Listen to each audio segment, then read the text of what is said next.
chamo Janson. Estamos estudando as lições bíblicas da classe de adulto do terceiro trimestre de 2023. A revista ela tem um tema: a Igreja de Cristo e o Império do Mal, como viver neste mundo dominado pelo espírito da Babilônia. Estamos estudando a lição número 13. O tema da lição é o mundo de Deus no mundo dos homens. Texto áureo: eis que a Virgem conceberá e dará à luz um filho, e ele será chamado pelo nome de Emanuel. Emanuel, traduzido, é Deus conosco. Mateus 1:23. Verdade prática: na dispensação da graça, a Igreja deve refletir os valores do reino de Deus no mundo. A leitura bíblica em classe se encontra em Mateus, capítulo 1, versículo 21 ao 23, e Gálatas, capítulo 4, versículo 3 ao 7. Eu não estarei lendo a leitura para que o vídeo não fique muito grande, mas você que está acompanhando, leia para que venha entender a lição. A lição ela tem 3 objetivos. O primeiro objetivo é esclarecer a respeito do reino de Deus no mundo. O segundo ponto é pontuar as bênçãos de uma vida no reino. E o terceiro ponto, assinalar os males de uma vida no mundo. Introdução. As Escrituras revelam que haverá um futuro reino literal, porém, na presente dispensação da graça, esse reino é espiritual. O reino de Deus está entre vós. Lucas 17:21. Nesta lição, que encerra o atual trimestre, estudaremos a respeito da implantação do reino de Deus no mundo. O contraste entre quem vive sobre a egíde desse reino e os que vivem de acordo com os valores do mundo. Assim, o propósito é lembrar como Deus age para habitar conosco e reforçar que, embora vivamos grandes desafios, o reino de Deus permanece agindo no mundo por meio da Igreja. Mateus 5:16. Palavra-chave: reino. Primeiro ponto: o reino de Deus no mundo. Seu tópico 1. A encarnação de Cristo. Mateus assevera que a profecia messiânica cumpre-se no nascimento de Jesus. Mateus 1:21-22. Isaías 14:7. Cristo, o Emanuel, Deus conosco. Mateus 1:23. Foi concebido pelo Espírito Santo no ventre da Virgem Maria. Os evangelhos ratificam que ele é filho do Deus Altíssimo. Mateus 1:1. Lucas 1:32. João revela que Cristo fez-se homem no tempo determinado. Gálatas 4:4. Ele agora possui 2 naturezas verdadeiras, homem e verdadeiro Deus. Romanos 9:5. A essa doutrina dá-se o nome de união hipostática. David Nichol, 1997, página 324, página 325, descreve que a união hipostática descreve a união entre as naturezas humana e divina na pessoa única de Jesus. O ensino bíblico acerca da humanidade de Jesus revela-nos que, na encarnação, ele tornou-se plenamente humano em todas as áreas da vida, menos na prática de um eventual pecado. Na experiência que Jesus teve da morte, temos uma das comprovações mais poderosas de que sua humanidade foi completa. Ele era tão humano que sofreu a morte de um criminoso. Jesus era capaz de sentir em profundidade as emoções humanas, conforme vemos nos evangelhos. E ele compartilhava conosco a realidade da alma humana. Finalmente, Jesus possuía um corpo humano igual ao nosso. Era igual a nós em todos os aspectos, exceto que nunca pecou. E quanto à divindade de Cristo, acrescenta que os escritos no Novo Testamento atribuem divindade a Jesus em vários textos importantes. As informações do Novo Testamento a respeito desse assunto levam-nos a reconhecer que Jesus não deixou de ser Deus durante a encarnação. Pelo contrário, abriu mão apenas do exercício independente dos atributos divinos. Ele ainda era plena deidade no seu próprio ser, mas cumpriu o que parece ter sido imposto pela encarnação, limitações humanas reais, não artificiais. Certamente, a Bíblia apresenta amplas evidências de suas afirmações sobre a humanidade e a divindade de Jesus. A sua encarnação fez-se necessário para satisfazer a justiça de Deus. O pecado entrou no mundo por um homem, Adão. Assim tinha de ser vencido por um homem, Jesus. 1 Timóteo 2,5. O pecado de Adão trouxe juízo de condenação, mas a obediência de Cristo trouxe justificação de vida. Romanos 5, 12, versículo 18, versículo 19. Ele participou de nossa natureza para expiar nossos pecados. Hebreus 2, 14, 18. A expiação constitui-se na razão da encarnação e da morte de Jesus. Subtópico 2. A mensagem do reino. João Batista foi o precursor de Cristo na implantação do reino. A mensagem apregoada no deserto da Judéia requeria mudança de vida. Arrependei-vos, porque é chegado o reino de Deus. Mateus 3:2. Após ser batizado no Jordão e vencer a tentação no deserto, Cristo deu início ao seu ministério. Desde então, começou Jesus a pregar e dizer: arrependei-vos, porque é chegado o reino dos céus. Mateus 4:7. Portanto, a mensagem do reino contém forte apelo ao arrependimento. Mateus 3:2. Mateus capítulo 9, versículo 3. O dicionário bíblico Wycliffe, de 2006, página 209, leciona que a palavra hebraica mais comum para arrependimento vem da raiz naham e significa uma mudança de ideia ou de propósito, ou às vezes lamentar-se. O conceito do Novo Testamento, porém, é mais corretamente expressado pelo verbo hebraico shub, que significa converter-se ou retornar, e é às vezes traduzido como arrepender-se. Ezequiel 14:6, Ezequiel capítulo 18, versículo 30. A doutrina do arrependimento é apresentada mais claramente no Novo Testamento pelo substantivo metanoia e seu verbo coligado. Onde quer que esse substantivo ou verbo ocorra, há um convite para que os homens se convertam de seus pecados e busquem a graça de Deus, ou ainda um registro ou referência desta atitude de arrependimento. O dicionário Vini, de 2002, página 415, destaca que o verbo grego metanoio sempre envolve no Novo Testamento uma mudança para o melhor, uma emenda, e sempre, exceto em Lucas 17, versículo 3 e 4, diz respeito ao arrependimento do pecado. A palavra é encontrada nos evangelhos sinóticos, em Lucas, 9 vezes, em Atos, 5 vezes, em Apocalipse, 12 vezes, sendo 8 nas mensagens às igrejas. Apocalipse 2:5, 2 vezes, Apocalipse 2:16 e o 2:21, 2 vezes em Apocalipse 3, versículo 3 ao 19. As únicas igrejas nesse capítulo que não contêm exortação ao arrependimento são as que estão em Esmina e Filadélfia.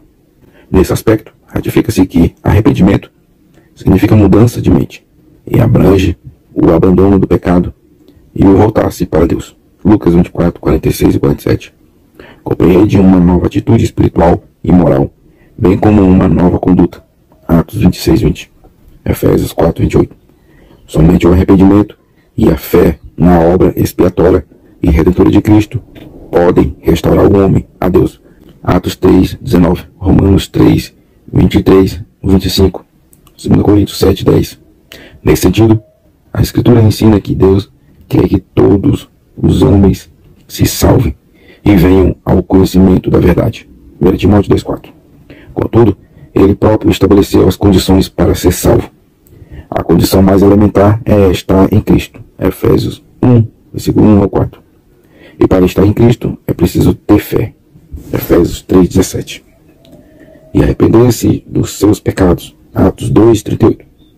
Porém, nenhuma dessas condições é meritória, e nenhum homem pode cumpri-las sem o auxílio e a capacitação divina. Por consequente, o papel da igreja é proclamar essa mensagem do reino de todo. Por consequente, o papel da igreja é proclamar essa mensagem do reino em todo o mundo. Mateus 24:14. Subtópico 3. Os valores do reino. Carl R., em 2007, página 548, enfatiza que o Sermão do Monte tem sido entendido como a aplicação maior da ética do amor ao próximo. Ele nos aponta ao Senhor, forçando assim uma decisão quando a nossa obediência. O Senhor proferido por Cristo reúne princípios do mais alto idealismo moral no Sermão do Monte. Cristo revela os elementos da ética e da moral do reino, que tem como objetivo indicar a conduta ideal para a retidão cristã. Esse comportamento precisa exceder a justiça dos escribas e fariseus. Mateus 5:20. Contudo, a nova justiça não é a repetição do legalismo judaico. Pelo contrário, ela é alcançada por meio da obra redentora de Cristo, que conduz o crente à obediência, 2 Coríntios 10:15. Nicholas Winget, de 2009, página 138, avalia que o reino de Deus invadiu o mundo presente, ofereceu um alvo que Aristóteles e seus colegas jamais imaginariam. Os seres humanos foram chamados, por fim, a descobrir para que foram criados, para que Israel foi criado. Deveriam ser, afinal, reis e sacerdotes. Seguir Jesus na conquista completa do reino e sacerdócio. Precisavam aprender a partir do zero. O que isso significa? Seria necessário praticar a virtude de um tipo nunca pensado.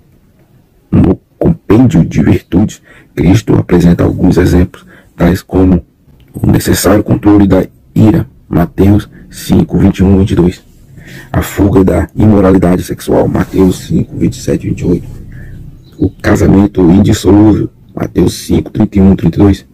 A honestidade no falar, Mateus 5:33-37. O não revidar as ofensas, Mateus 5:38-44. A esmola e oração e o jejum a partir de um coração sincero, Mateus 6:1, versículo 5, versículo 16. O não julgar os outros, Mateus 7:1-2. O alerta sobre os dois caminhos, Mateus 7, versículo 13-14. A advertência contra os falsos profetas, Mateus 7:15-23. E a exortação para a prática desses valores, Mateus 7:24-29. Nesse sentido, o sermão representa uma nova postura que nos chama para uma vida de perfeição, Mateus 5:48. Convida-nos a priorizar o reino de Deus e a sua justiça, Mateus 6:33. O Sermão do Monte é praticado e revelado como a nova vida em Cristo. E como tal, é um dom e uma tarefa ao mesmo tempo. Assim, os filhos do reino devem expressar esses valores no seu viver diário, Efésios 5:8.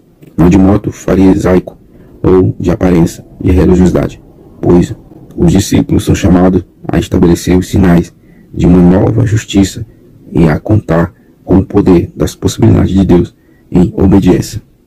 Segundo ponto, as bênçãos de uma vida no reino. Subtópico 1. Remissão dos pecados. Aos Gálatas, Paulo retrata a nova posição dos crentes em Cristo. O apóstolo afirma que éramos meninos, estávamos reduzidos à servidão debaixo dos primeiros rudimentos do mundo. Gálatas 4, versículo 3. Significa que antes do evangelho, do reino, a percepção espiritual, tanto de judeus como de gentios, era limitada, legalista e supersticiosa. Porém, no tempo assinalado, Deus enviou seu Filho, nascido de mulher, nascido sob a lei, em Gálatas 4:4, para remir a humanidade da escravidão do pecado, Gálatas 4:5. O comentário bíblico pentecostal de 2003, página 1165/66, assevera que as palavras Deus enviou seu Filho e nascido de mulher se refere à pré-existência de Cristo e sua encarnação, João 1:14, Filipenses 2, versículo 5-11. A encarnação de Cristo é qualificada adicionalmente pelas palavras nascido sob a lei. A encarnação de Cristo, dentro do contexto racial e religioso do judaísmo, foi feita para que o plano de Deus pudesse ser realizado. em sua vida obedeceu à lei e em sua morte recebeu a penalidade máxima da lei. Deste modo, ele era especialmente qualificado para resgatar e redimir aqueles que foram escravizados pela lei. Aqueles que estavam debaixo da lei foram libertos da sua direção opressora e adotados, passando a fazer parte da família de Deus. Desse modo, a morte expiatória de Cristo libertou o homem da maldição, da lei e da potestade das trevas. Gálatas 3:13, Colossenses 1:13. O termo expiação, ou verbo expiar, refere-se a sacrifício para purificação e perdão dos pecados. Só que o significado primário dessa palavra é cobrir, cuja ideia é de cobrir com sangue. Portanto, é o sangue que fará expiação pela alma. Levítico 17:11. Enquanto o princípio é reafirmado no Novo Testamento, sem derramamento de sangue não há remissão. A Teologia Sistemática Pentecostal de 2008, página 354, esclarece que Cristo na cruz, pelo seu sangue, expiou os nossos pecados, uma vez para sempre, porque isso fez ele uma vez, oferecendo a si mesmo, em Hebreus 7:27. De outra maneira, necessário lhe fora padecer muitas vezes desde a fundação do mundo, mas agora, a consumação dos séculos, uma vez se manifestou para aniquilar o pecado pelo sacrifício de si mesmo, Hebreus 9:26. Mas a salvação só se realiza na vida de cada pecador enquanto este aceitar o Redentor Jesus Cristo. Assim, o sacrifício de Cristo ofereceu uma grande redenção. Outro aspecto importante é a reconciliação dos pecados com Deus por intermédio da cruz de Cristo. Efésios 2:13-16. A obra da cruz é ratificada como suficiente para a remissão de nossos pecados. Pecadores, outrora escravos e condenados, e pelos méritos de Cristo, agora livres e perdoados, são elevados à condição de filhos por adoção. Gálatas 5:5. Adotados e herdeiros de Cristo. Adotar é tomar alguém filho pela lei e pelo afeto. Pode-se definir a adoção como a inserção no ambiente familiar, de forma definitiva e com aquisição de vínculo jurídico próprio da filiação, segundo as normas legais entre os gentios, e a adoção era um ato voluntário que abrangia os privilégios da herança e obediência ao pai adotivo. Paulo faz analogia ao filho adotado cristão, que sob a autoridade do pai adotivo, Deus, recebe o direito de pertencer à família cristã. Romanos 8:15, Gálatas 4:5, Efésios 1:5. Germano Soares, de 2015, página 101, pondera que a redenção a respeito da lei é, sem dúvida, o pressuposto para receber a filiação, e isto para todos, tanto judeus quanto gentios. Estes foram recebidos como filhos por meio da adoção. A palavra traduzida como adoção é um termo técnico jurídico. A nova posição do homem, a de não ser mais escravo da lei do mundo, acontece a partir do momento em que aceita Cristo como filho. O homem é livre enquanto está unido juridicamente ao Pai, por uma arte de direito. O conceito de filiação ressalta a livre ação de Deus, não apoiada em existência alguma, e ao mesmo tempo a meditação da nossa categoria de filho. A obra Igreja Eleita de 2020, página 46, assevera que Paulo é o único escritor do Novo Testamento que emprega o termo adoção. Romanos 9:4, Gálatas 4:5, Efésios 1:5. A prática da adoção não fazia parte do sistema legal judaico, porém era comum entre os romanos e perfeitamente conhecida entre os gentios. Assim, o apóstolo enfatiza que foi do agrado de Deus predestinar os eleitos a ser adotados como filhos, segundo o beneplácito de sua vontade. Efésios 1:5. Nossa posição é imerecida, contudo, aprove ao Pai fazê-lo assim, conforme o seu querer. Mateus 11:26. Essa constatação exalta a misericórdia divina e assinala que a adoção foi motivada pelo muito amor com que nos amou. Efésios 2:4. Assim, no outro tempo, éramos estranhos e inimigos, mas agora somos filhos reconciliados em Cristo. Colossenses 1:21. Deus concedeu a filhos a dádiva de um novo nome e uma nova imagem, a de Cristo. Romanos 8:29. Apocalipse 2:17.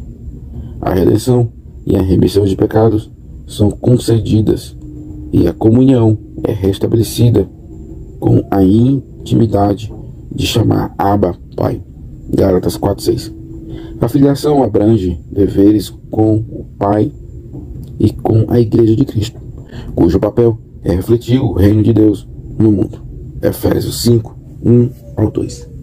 Herdeiro de Cristo, como resultado de nossa adoção, agora como filhos, somos também herdeiros de Deus por Cristo. Gálatas 4:7. Deus é o autor de toda a riqueza que agora está à nossa disposição, por realmente ter sido adotados como filhos. Os benefícios dessa herança já podem ser desfrutados no tempo presente e serão plenos após a segunda vinda do Senhor. Paulo enfatiza que passamos a ser herdeiros de Deus e co-herdeiros de Cristo. Romanos 8:17. Martin A., de 2008, volume 2, página 354, elucida que o céu é uma herança de que todos os santos são herdeiros. Eles não chegam a ele como pessoas que o adquiririam por qualquer mérito ou aquisição da sua parte, mas como herdeiros puramente pela ação de Deus, pois Deus os torna herdeiros. Temos aqui um resumo da herança. Herdeiros de Deus. O próprio Senhor é a porção da herança dos santos. Salmo 16:5. Uma herança famosa. Salmo 16:6.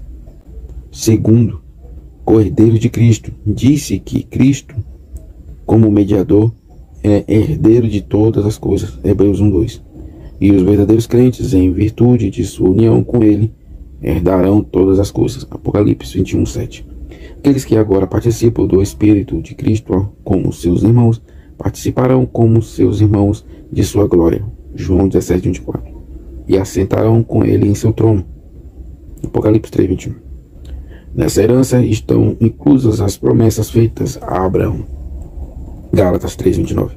Isto não diz respeito à terra prometida a Abraão, mas sim as bênçãos espirituais da justificação por meio da fé, que inclui todos os aspectos da vida cristã, tanto na vida presente como na futura.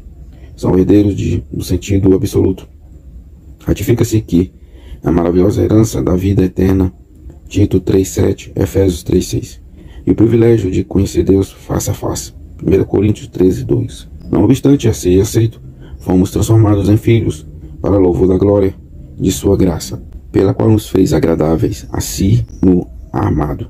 Efésios 1:6. O propósito da remissão de pecados, a filiação e a herança não tem outro alvo senão a glória de Deus. Efésios 1:6, versículo 12, versículo 14. A igreja nunca terá glória em si mesma. Toda glória é exclusivamente tributada a Deus, por intermédio da obra de Cristo. Salmo 115:1, João 13, versículo 31 e 32. Assim a igreja é o campo onde se exterioriza o reino de Deus aqui no mundo. Efésios 3, versículo 10 ao 12. Ponto 3. Os males de uma vida no mundo. 1. Escravidão do pecado. A Bíblia assevera que quem comete pecado é servo do pecado.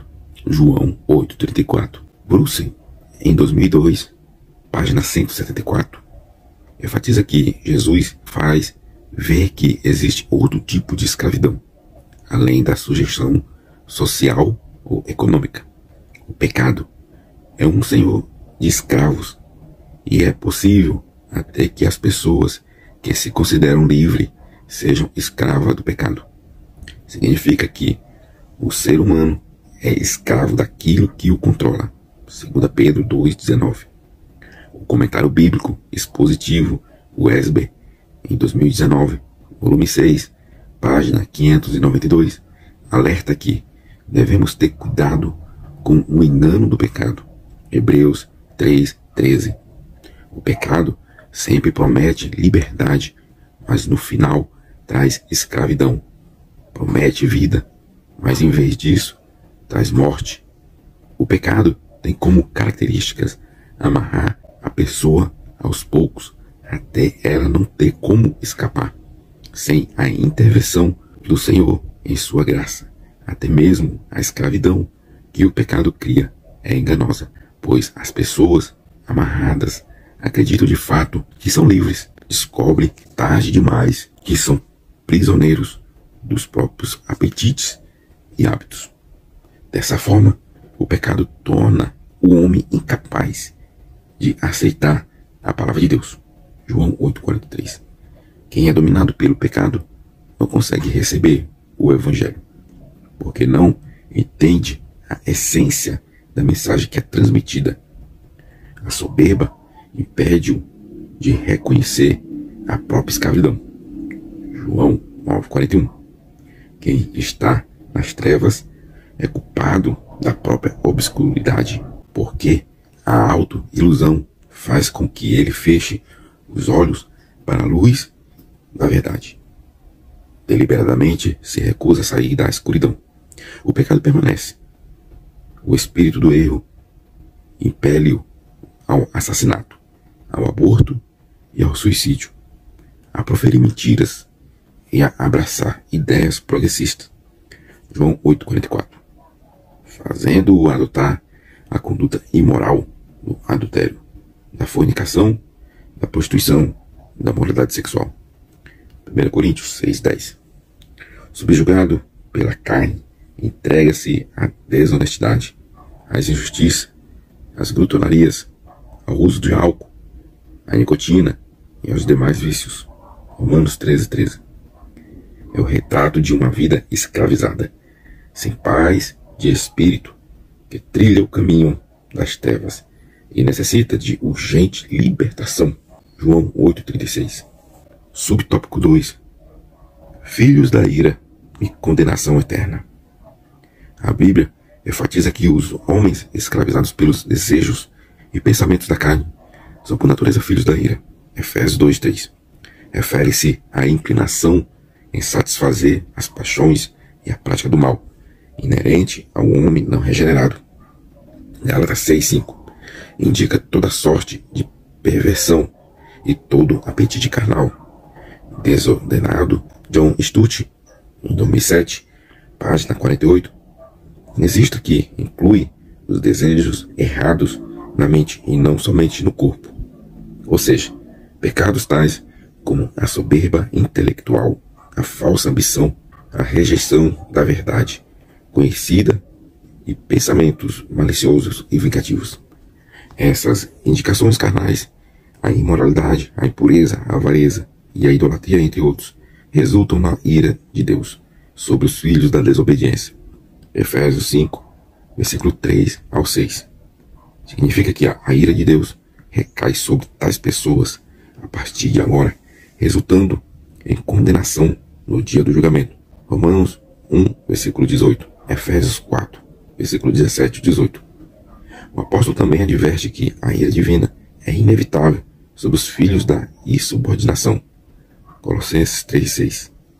O julgamento de Deus sobre esses pecados é amplamente atestado em toda a Sagrada Escritura. Romanos 1, versículo 18 ao 32. 1 Coríntios, capítulo 5, versículos 10, 11. Capítulo 6, versículos 9 e 10. 1 Tessalonicenses 4, versículo 3 ao 6. O comentário do Novo Testamento, aplicação pessoal, 2009, volume 2, retrata que a ira de Deus refere-se ao juízo de Deus sobre estes tipos de comportamentos. Deus não revela a sua ira arbitrariamente. A sua natureza moral perfeita não permitirá que o pecado e a maldade fiquem impunes, embora a ira ocorra no presente. No momento em que chegam as consequências naturais do comportamento pecaminoso, a culminação final da vontade de Deus vem com a punição futura e final que o Senhor infligirá sobre a iniquidade. As pessoas podem tentar evitá-la e fugi-la dela, mas a punição certamente alcançará aqueles que pecaram e que não creram em Cristo como Salvador. Essa constatação implica em afirmar que tais pessoas não conhecem a Deus e ou não obedecem ao Evangelho, e por isso estão debaixo da maldição e eterna perdição. João 3, versículo 36, 2 Pedro 2, versículos 12 ao 14, 2 Tessalonicenses, capítulo 1, versículo 8 ao 9. Portanto, ninguém pode minimizar a seriedade do pecado e das suas terríveis consequências. O juízo divino alcançará tanto os insensatos e incrédulos, quanto os iníquos e os falsos adoradores. Eclesiastes, capítulo 11, versículo 9, capítulo 12, versículo 14, Atos, capítulo 17, versículo 31 e Romanos 2, versículo 16. Condenação eterna. Cristo ensinou que aquele que não crê já está condenado. João 3,18. Quem não entrega a sua vida ao Salvador é condenado porque se recusa a crer no nome do unigênito Filho de Deus. João 3,18. O pecado da incredulidade é o clímax da rebeldia que resiste à salvação ofertada em Cristo. Lucas 7, versículo 30. Atos 7, versículo 51. A salvação.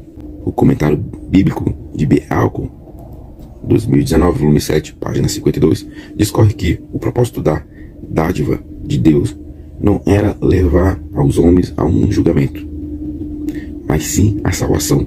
Apesar disso, o julgamento é inevitável, e é o próprio homem que o acusa, quando se recusa a aceitar a dádiva mediadora e expiatória de Deus.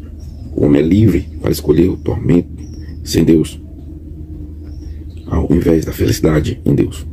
O julgamento e a condenação não vêm para o homem que tem fé, porque quem crê nele não é condenado. João 3,18. A tradução literal seria aquele que põe a sua fé nele, em Jesus Cristo, não está sendo julgado. Quem não crê já está condenado, porquanto não crê no nome do unigênito Filho de Deus. Esta afirmação forte por si mesma adquire um povo peso de advertência quando consideramos o tempo dos dois verbos está condenado e não crê. No grego, ambos estão em tempo passado perfeito, apresentando um estado presente que é o resultado de uma ação passada. Assim, nessa vida, a condenação é um fato, porque quem não crê já foi julgado. A condenação é um estado presente, porque o que não crê se recusou a crer. Nessa concepção, qualquer um que deliberadamente rejeite a ética e a moral do reino de Deus será julgado por causa da sua impiedade. 2 Pedro 2, versículo 12 ao 14. O destino dos incrédulos é a condenação eterna ao inferno. Mateus 25, 41. Não obstante, reitera-se que aquele que não crê é condenado. João 3,18. Assim sendo, somos exortados: aquele, porém, que ficar firme até o fim, esse será salvo. Mateus 24, 13. Chegamos à nossa conclusão. Os judeus aguardavam um reino literal para libertá-los da opressão política, social e econômica. Cristo corrigiu-os e afirmou que o reino de Deus não vem com aparência exterior. Lucas 17, 20. Isso não seria terreno, mas espiritual. O reino literal ainda será implantado. Mas Cristo veio para resgatar o homem do pecado no período da graça, e isso requer arrependimento e fé no sacrifício da cruz. Os que recusam a ética e a moral do reino são condenados à morte eterna. Assim, os valores cristãos devem ser observados pela igreja, cuja missão é anunciar o reino de Deus ao mundo. Mateus 28, versículo 19 ao 20. Você que ficou até aqui, Deus os abençoe grandemente. Deixe seu like, comente, compartilhe o estudo